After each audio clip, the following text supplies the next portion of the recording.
Welcome. Brevity is a soul of weight, so I always say I don't want to waste time introducing speakers because you came to hear the speaker, not me. Just a few things. If you have a phone, put it on vibrate. If you're not on our email list, give us your business cards, and also these events are free, but as I always say, they're not cost-free. So we strongly encourage you to donate. We have our ballot boxes, but they take cash or gold coins. They don't actually take ballots because this is not a democratic institution. So without further ado, David, the floor is yours. Great. Thank you very much. Thank you. So, thanks very much, and thanks for coming. So, we're on Lost in Translation, Polarization, Politics, and Religion in President Trump's America. I never thought I would say the words President Trump's America, but I just have. So, poised as we are at the beginning of one of the most controversial presidencies in American history, you can say that again. My aim this evening is to offer some insight into President Trump's campaign victory, the broader trends in US and Western politics that I think that victory needs to be situated within, and the role that religion plays in both of those things. So let me start with the president and the election. In so doing, I have no partisan agenda here, but rather trying to explain some of the religious dynamics in play in modern American political culture. So, religion in the 2016 presidential election. On the most basic level, Donald Trump became president because of the vagaries of the Electoral College system, which translates the popular vote into electors on a state-by-state rather than a national basis. Hillary Clinton, as you know, actually garnered 3 million more votes across the country than did President Trump. According to some estimates, if 77,000 votes had been cast differently in 3 battleground states, Hillary Clinton would have won the election, so it was a close election. On the other hand, if one deletes the votes from New York State and California State, Trump won the popular votes in the other states quite comfortably, in the other 48 states of the Union. The election also made plain the division between urban and rural culture in the United States. The elites and the Democrat voting working class are disproportionately concentrated in cities and along the coasts, or at least large bodies of water, for example, Chicago or Minneapolis. America's governmental arrangements were developed at a time when America and then the US were largely agrarian. The Electoral College, the division into states, the division of legislative districts on the basis of geography, etc., all favor rural voters and states with low population density. That's how the Electoral College system works. So this accounts in no small part, not only for Trump's victory, but more importantly for the Republican domination of the House and its slight majority in the Senate. And one or two people have asked me, since I've come to Japan, whether the Electoral College system is likely to survive this election and be still in place for the 2020 election. And I think my best guess is probably yes. But there are people, because of the magnitude of the discrepancy between the popular vote and the Electoral College vote, there are people, I think, who are exercised by this.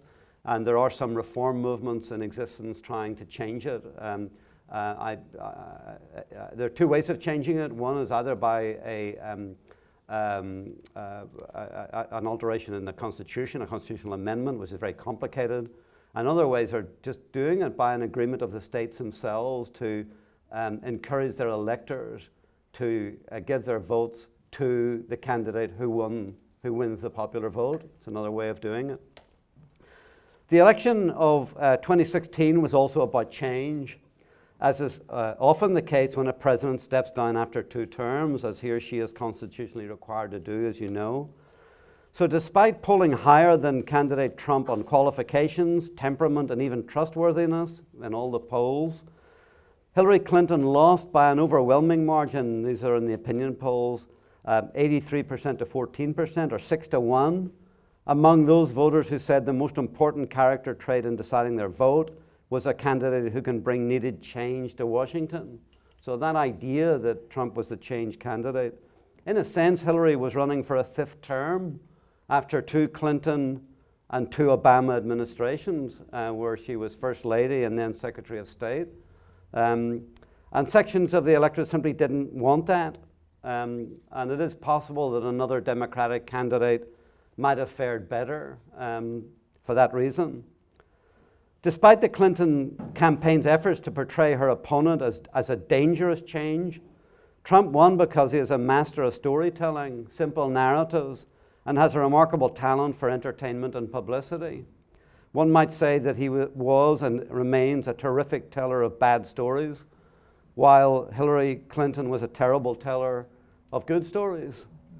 In that vein, he ruthlessly exposed weaknesses in the candidacy of Hillary Clinton, whom he dubbed as Crooked Hillary, in the pockets of the Wall Street corporate establishment. He relentlessly went after her as an untrustworthy and unsuccessful Secretary of State, using her private email server and using her diplomatic connections to feather the nest of the Clinton Foundation. In return, the Clinton campaign, I think, concentrated too much on Trump's flaws rather than on Hillary's strengths.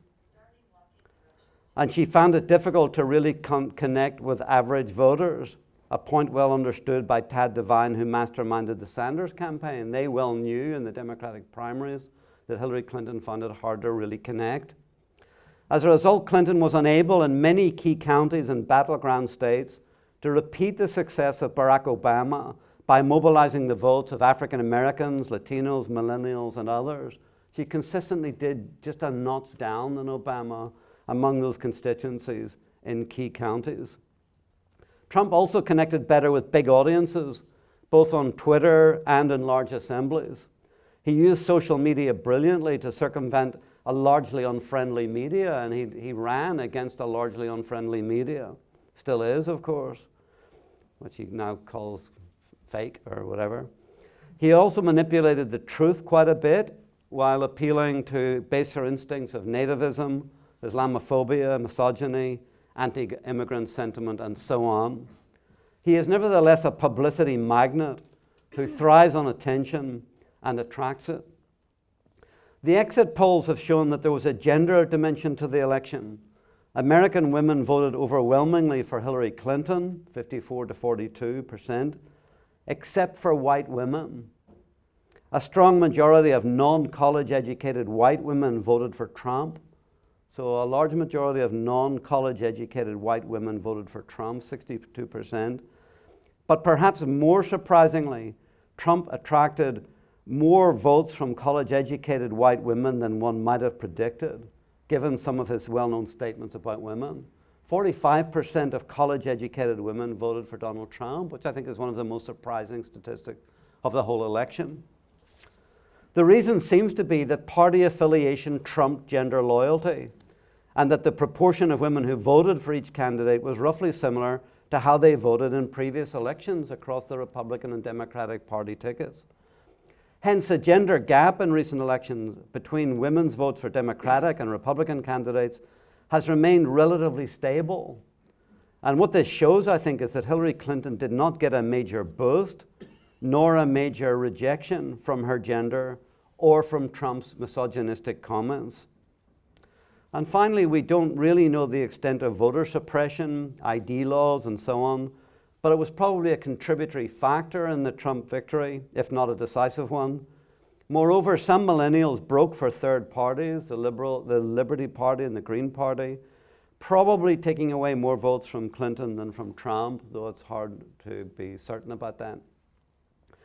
However important all of the preceding factors may be, Trump also won because around 81% of self-designated white evangelicals voted for him. This was the most weighted vote of any American religious constituency in the 2016 election. 60% of white Catholics and 61% of Mormons also voted for Trump, despite the fact that Mitt Romney, an influential Mormon, eviscerated him during the primary campaign for the Republican nomination. In contrast, the great majority of Muslims and Jews voted for Hillary Clinton. Now, because I'm a historian of religion, I'm often asked, how could white evangelical Christians vote so overwhelmingly for Trump, who has a history of adultery, has taken multiple positions on abortion over the course of his career, was caught on tape bragging about sexually assaulting women, and perhaps most of all, confessed to never asking God for forgiveness, a core tenet of evangelical faith. Trump certainly made some effort to cultivate evangelical leaders and had some success with the likes of James Dobson, the focus on the family man, and Jerry Falwell, the son of the moral majority leader. But mostly Trump's religious views, such as they are lined up more with the theologies of Norman Vincent Peale. This is the church his father took him to when he was a boy. Some of you may have heard of Norman Vincent Peale as the person who wrote The Power of Positive Thinking, which is very Trumpish. And also influenced by the prosperity theology of the very colorful televangelist Paula White. At one level, self-designated white evangelicals voted for the Republican nominee for president because the Republican nominee for president is whom white evangelicals vote for. In other words, what I'm really saying there is that since the Reagan election back in 1980, white evangelicals have voted roughly 4-1 for the Republican ticket since then. In fact, that drift towards the Republican ticket goes back well into the 60s. It's interrupted a little bit by the election of President Jimmy Carter, who was a white evangelical Southern Baptist. But really the trend has been there for quite a long time. So these evangelical Christians have been trending towards conservative republicanism since the culture wars of the 1960s. And they have voted in similar numbers for all Republican nominees since the Reagan election. They were merely carrying on a tradition which has proved to be surprisingly durable. That said, these traditional values voters have undergone one of the most rapid and dramatic transformations in American political history. Robert P. Jones, the author of The End of White Christian America, recounted shortly after the election that the Public Religion Research Institute asked Americans in 2011 whether a political leader who committed an immoral act in his or her private life could nonetheless behave ethically and fulfill their duties in public life. So this was a question put by this polling organization. At that time, in 2011, only 30% of white evangelical Protestants agreed with this statement. That is the statement that a political leader who committed an immoral act in their private life could still behave ethically in their public life. In other words, they're really saying they didn't believe that was possible. If someone had committed immoral acts in their private life, it meant they were unfit to hold high office, according to a white evangelical Christian perspective.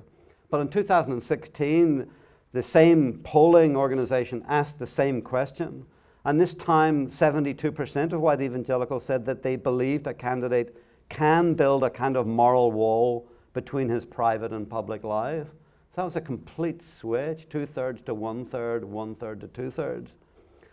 In a shocking reversal, Jones wrote, white evangelicals have gone from being the least likely to the most likely group to agree that a candidate's personal immorality has no bearing on his performance in public office.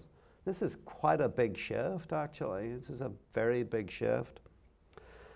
So this begs the question, what do white voters mean when they describe themselves or self-designate as evangelical or even Christian? The truth is they often mean different things. Some mean I am a conservative white Protestant who supports cultural values that oppose abortion and gay marriage, and therefore they self-designate as evangelical because it's one of the pre-assigned labels for conservative values voters. In that category, probably around about a quarter of the American electorate fit into that category. So it's a big group we're talking about here. But others mean, so that's one self-designated category. So in other words, these are people who just are kind of values voters who vote Republican and are anti-abortion and are anti-gay marriage. But other white evangelicals mean I'm a born-again Christian. I go to my church every week. I believe that I have a personal relationship with Jesus Christ, who's my Lord and Savior, and the Bible is the inspired Word of God. So this is a more religious definition of serious evangelicals, and they probably constitute about 10% of the population of the United States. So in other words, considerably less than the 25%.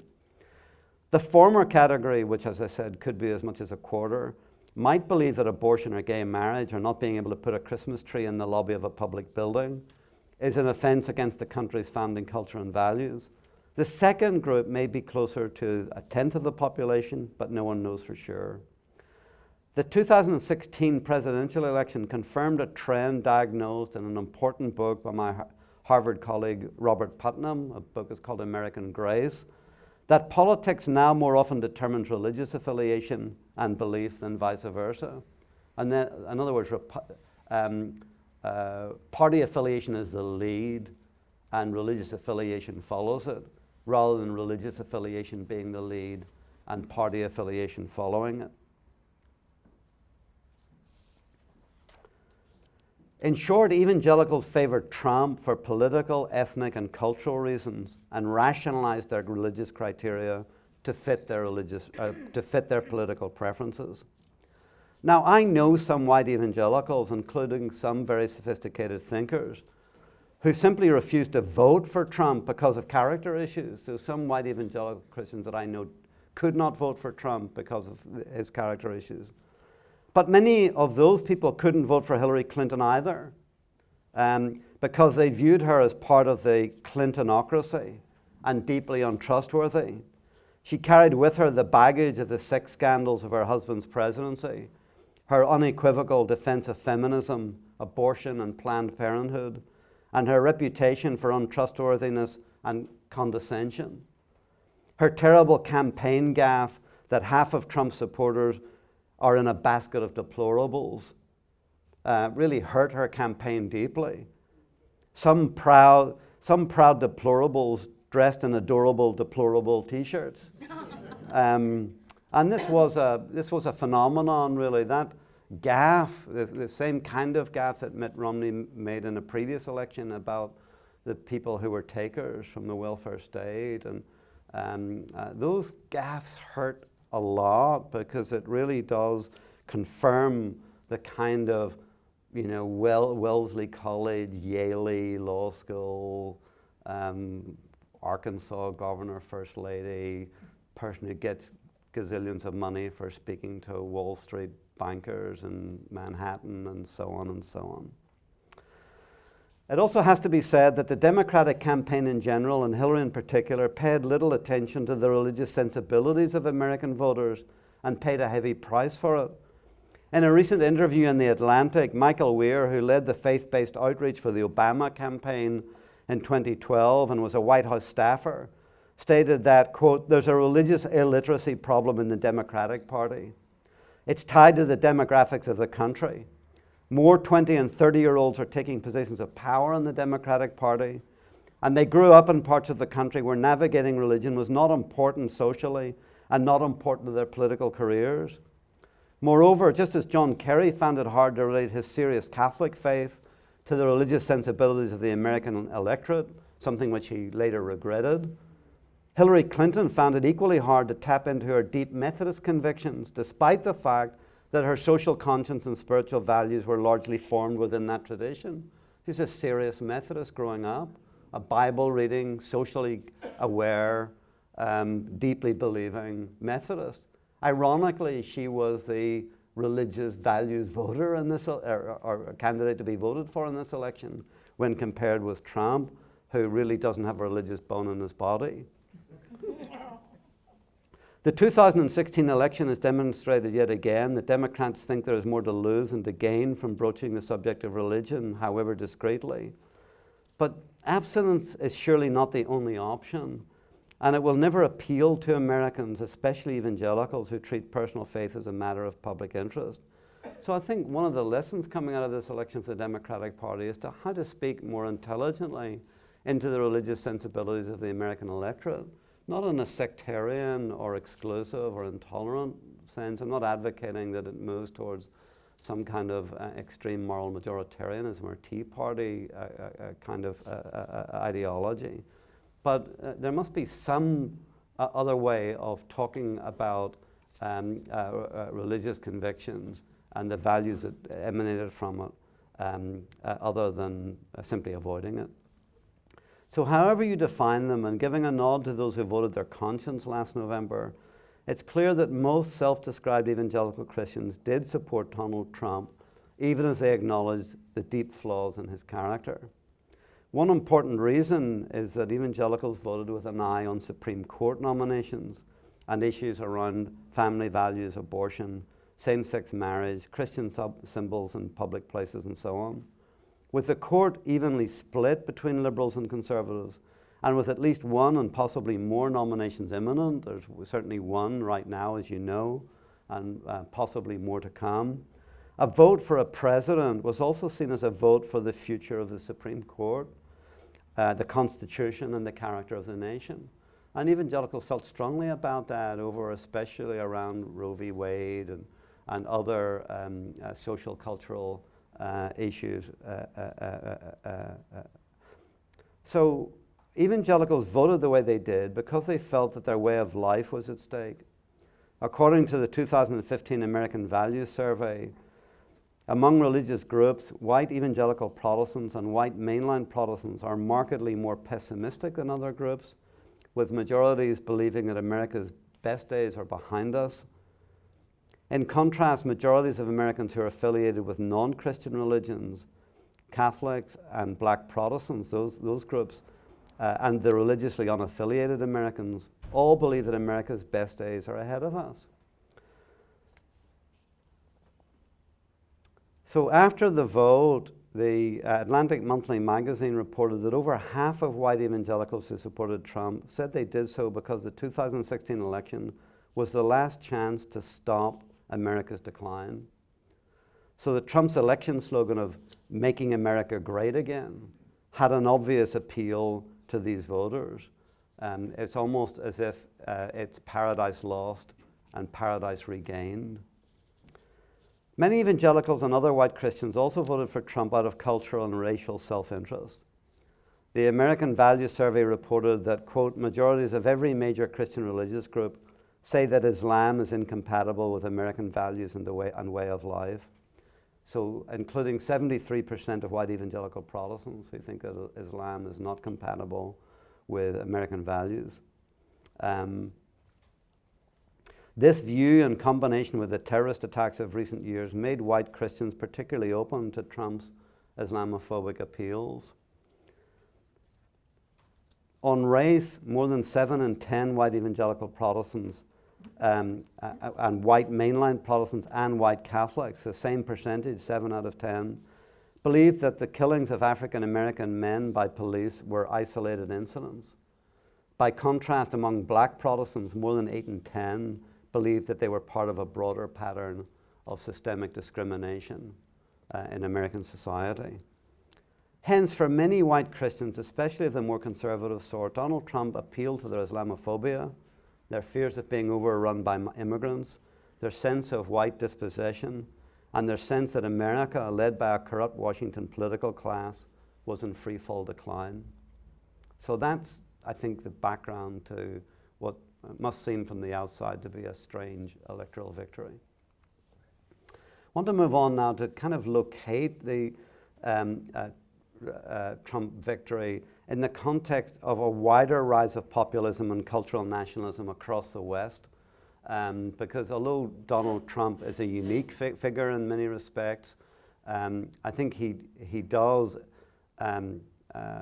stand for a set of political and structural changes that are going on in the world order that are pushing forward populist and cultural nationalist movements in political cultures right across Western Europe and into North America.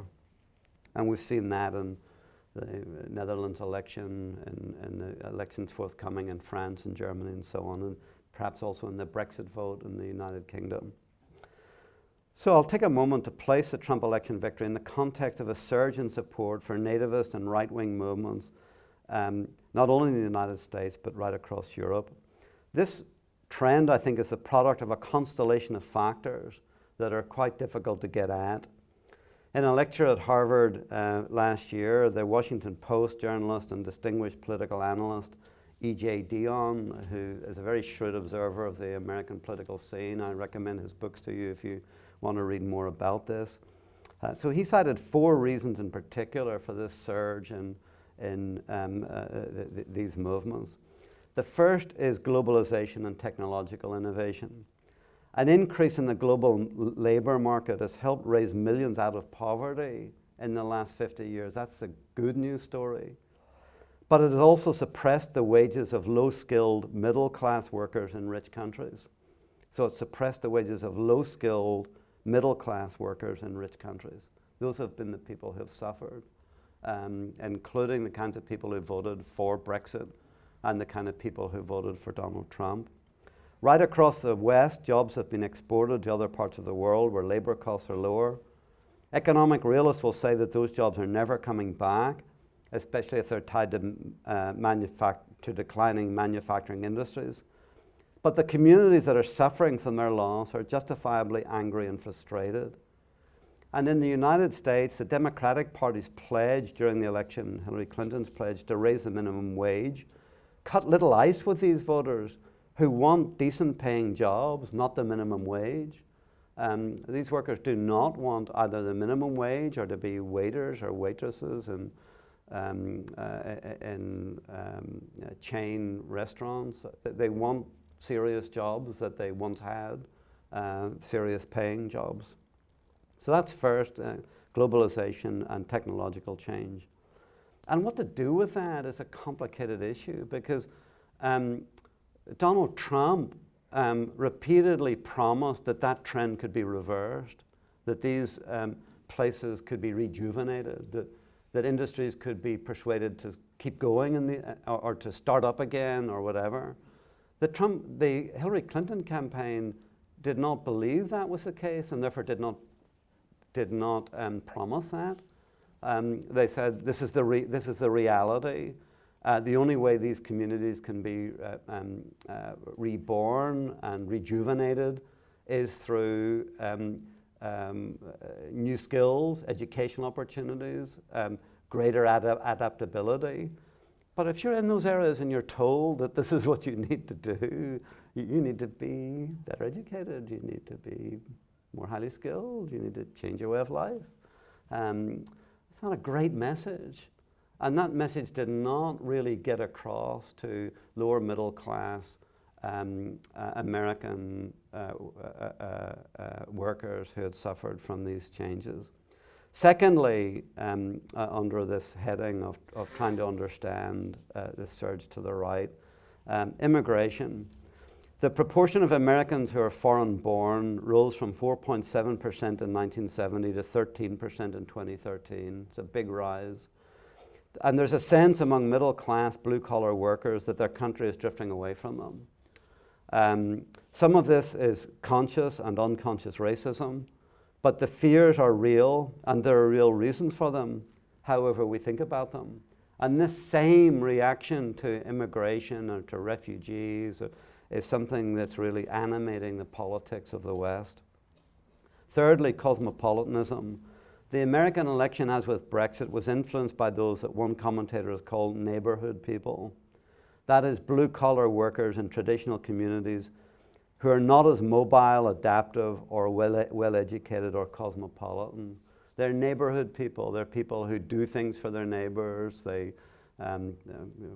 plumbers and electricians and lorry drivers who will do something for, it's a kind of an exchange economy built around localities and neighborliness. And moreover, these communities resent the elitism of college-educated professionals and stick together in tight associations. So lawyers, doctors, college professors, elite universities, Harvard, these are people who are distrusted.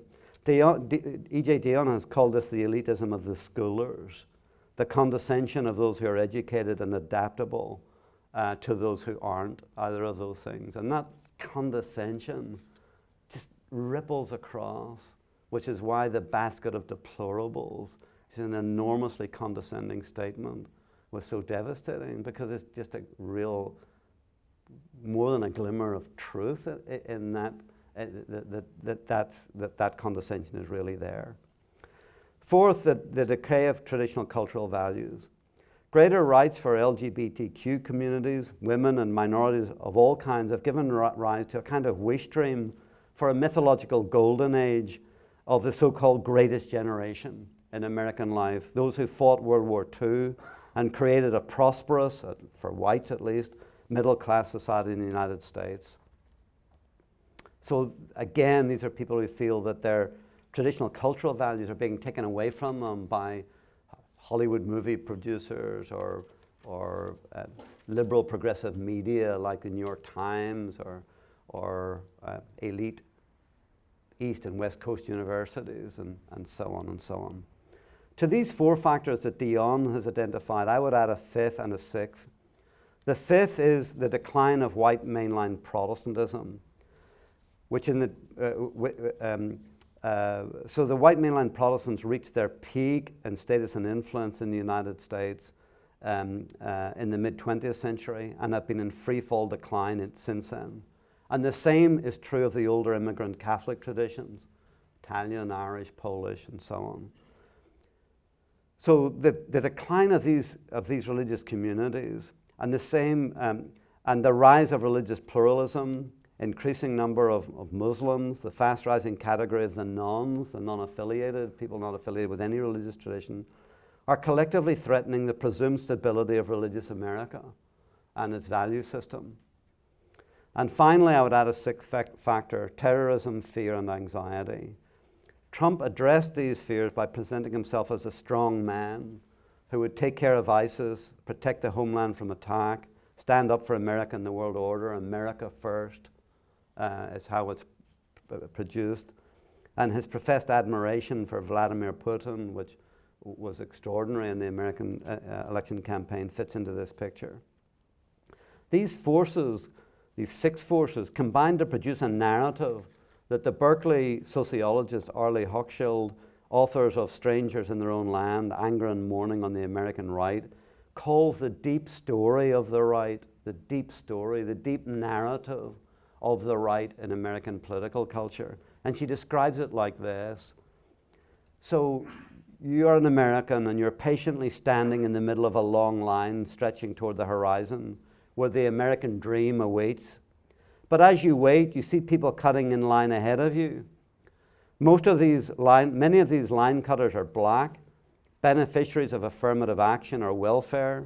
Some are career-driven women pushing into jobs they never had before. Then you see immigrants, Mexicans, Somalis, and the Syrian refugees yet to come. As you wait in this unmoving line, you're being asked to feel sorry for them all. You have a good heart, but who's deciding who you should feel compassion for? Then you see President Barack Hussein Obama waving the line cutters forward. He's on their side. In fact, isn't he a line cutter too? How did this fatherless black guy pay for Harvard? As you wait your turn, Obama is using the money in your pocket to help the line cutters. He and his liberal backers have removed the shame from taking. The government has become an instrument for redistributing your money to the undeserving. It's not your government anymore, it's theirs. So that's a deep story. And there's one more thing to understand about the deep story. It hardens as the conditions that inspire it intensify. Given that the factors I described above have only accelerated since the 1960s, the narrative reinforced by the rise of information outlets that affirm rather than challenge their listeners' beliefs, social media, the cable news channels which repeatedly reiterate the news cycle according to preconceived ideological views. So if you have that deep story, that you listen all the time to social media or cable news or talk radio that permanently reinforces it, you distrust all other kinds of media, this is a story which gets very deeply ingrained. So when news broke, for example, that the Central Intelligence Agency believed that Russian hackers had not only attempted to interfere with the American presidential election, a staggering charge, but also did so in a way that boosted the Trump campaign. Supporters of the president-elect interpreted this information as just another attempt to undermine the legitimacy of their candidate. And meanwhile, on the American left, particularly on college campuses, there's enormous pressure to brand all Trump supporters as white supremacists, racists, and xenophobes. So there's a real deep partisan polarization in American life and in American political culture, which is evident all over the place. Now, as someone who lived through some of the worst years of the Troubles in Northern Ireland, I find these dynamics both familiar and deeply disturbing. I remember well the way in which Unionists and Nationalists in that conflict had different responses to any given event based on pre-assigned ideological convictions and access to different sources of information. I fear that we're seeing a similar pattern in the United States, where Democrats and Republicans increasingly know only one language and apply this linguistic structure to anything that happens. And so we are more and more often a political culture lost in translation. In that context, I'd like to offer 5 modest thoughts on how to proceed in an environment of increasing polarization and stridence. The first is take nothing for granted. The political system in the United States has been relatively stable since the Civil War of the mid-19th century. But in recent decades, it's absorbed the tectonic changes of the civil rights movement, the women's movement, same-sex movements, not to mention the integration of Catholics and Jews into the mainstream of society. So it's easy to believe that democracy will just keep chugging along in the United States. But the profound social changes of the last half century, combined with 40 years of wage stagnation for the working and middle class, rising income inequality, and a gridlock government that is increasingly unable to address big problems, has made citizens frustrated with democracy and has increased the appeal of authoritarianism. So that democracy will need to be defended vigorously right across the West in the decades, in this decade and the ones following. Secondly, transcend tribalism. Democracy, writes the New York University social psychologist Jonathan Haidt, requires trust and cooperation as well as competition. For it to endure, we must find a way to see citizens on the other side as cousins, who are sometimes opponents, but who share most of our values and interests and are never our mortal enemies. He urges us to transcend the tribalism of our increasingly purified political settings, facilitated these days by both technology and geography, and to seek out those with different experiences and perspectives. Along those lines, it's particularly important for those of us in academic life to remember that difference is defined not just by race, ethnicity, or background, but also by perspective. As Eboo Patel, founder of the Interfaith Youth Course, says, if everybody in the room that you're in has the same definition of justice that you do, I don't care how many colors or genders or sexual preferences or religions are in that room, it's not a diverse room. And one of the things that we struggle with in American campuses is the overwhelming preponderance of liberal, progressive, Democrat voting young people on our campuses. I'm not saying that's a bad thing, it's just unhealthy for a democracy when it's so weighted that way. I mean, I'll just add something to that, if I may. I know that time is marching on, but for our students, they often go back to their home bases. They come from the Midwest or the South. They come to the Northeast, campus, and they confront their parents and family members who were Trump voters, and they find it awkward, and they avoid it, and then they come back to campus once their vacations are over. And when they get jobs, they go to the metropolitan big cities. They go to New York, they go to Boston, they go to San Francisco, they go to Los Angeles. They don't go back to where they came from. So the universities are like suction pumps, just dragging out and not exporting them. Thirdly, only connect. For all the talk about a post-truth era, the American broadcast journalist Steve Inskeep observes that the issue in our politics and civic dialogue is not truth, but trust.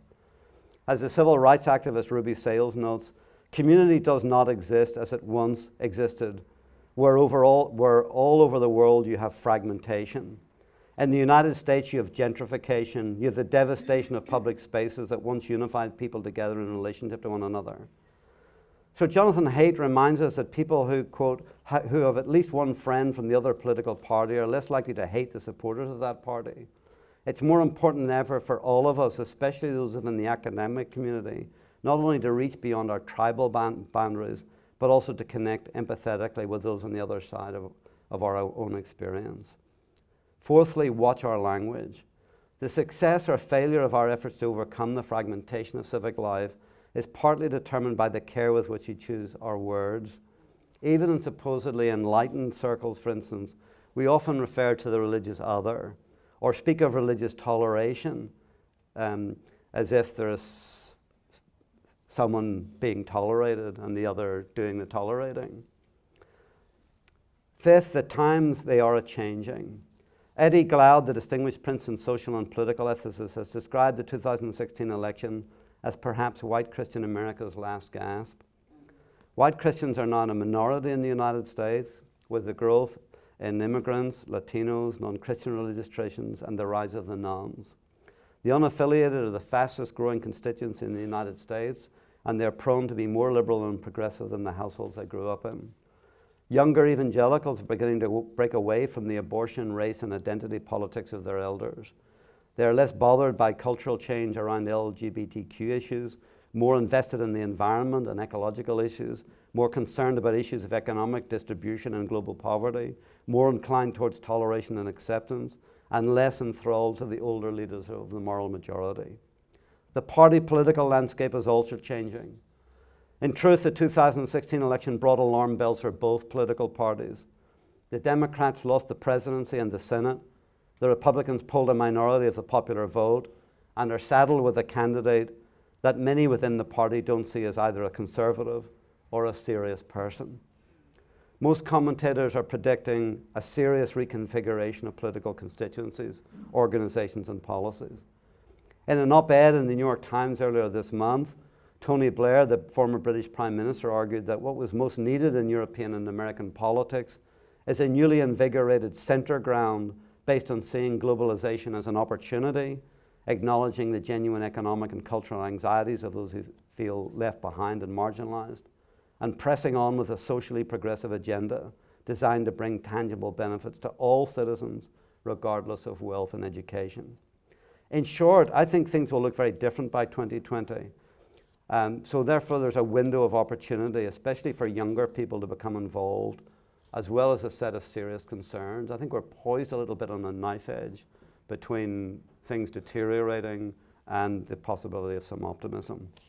Finally, then, I would be remiss in my duty as a dean of a divinity school if I didn't say a word or two about how Harvard Divinity School fits into this effort. The promise of the 21st century study of religion is to bring people together across religious and cultural divides, to work more effectively on the unprecedented challenges facing humanity. Because we live in an increasingly pluralistic world, HDS, Harvard Divinity School, engages those who both study and practice all major religious traditions and no tradition at all.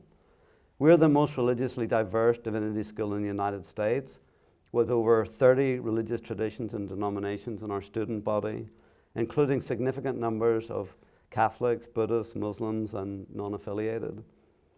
HDS, I think, is a model for the kind of informed pluralism that is critical for America and the wider world in the decades to come.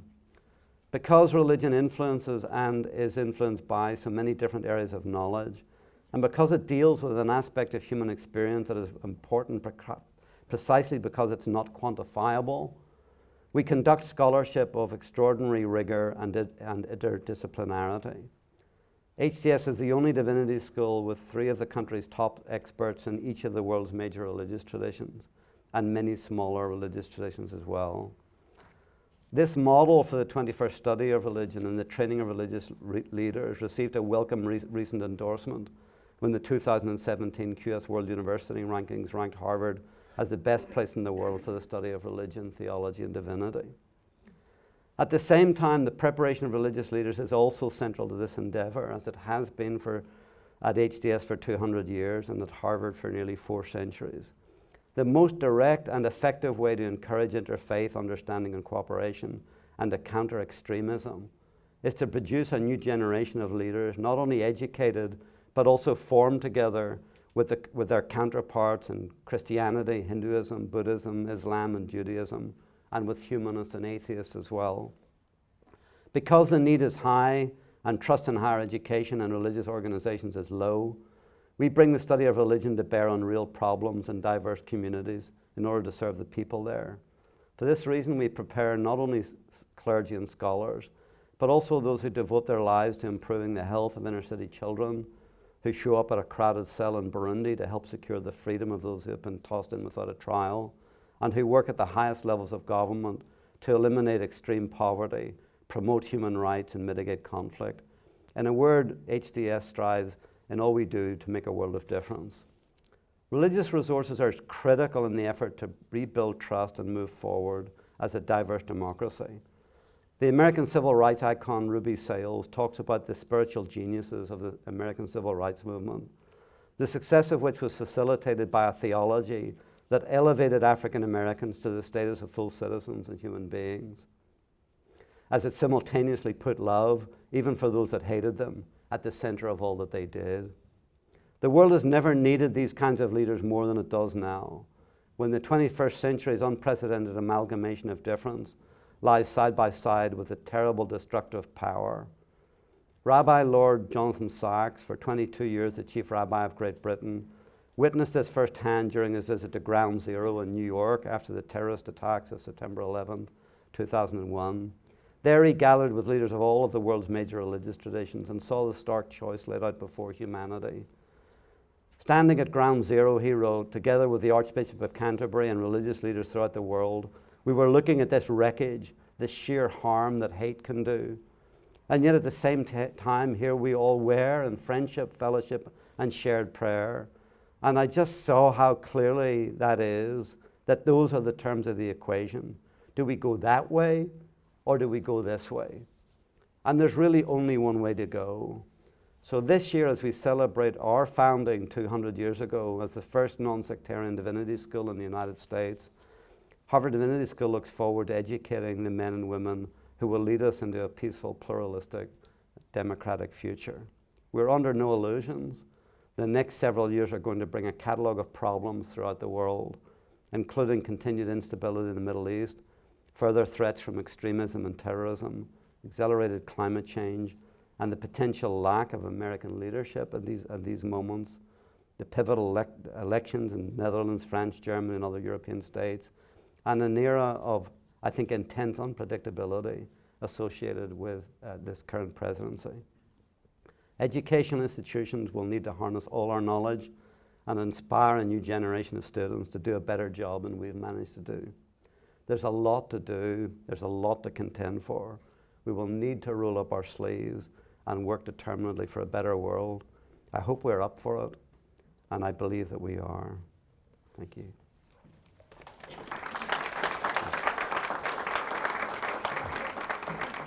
David, and I'd like also to thank the Harvard Club for making this possible. Where are you, Yukari? Where's our Harvard Club leader? Oh, here, it says stand up, so we can thank you for making this possible. Yeah.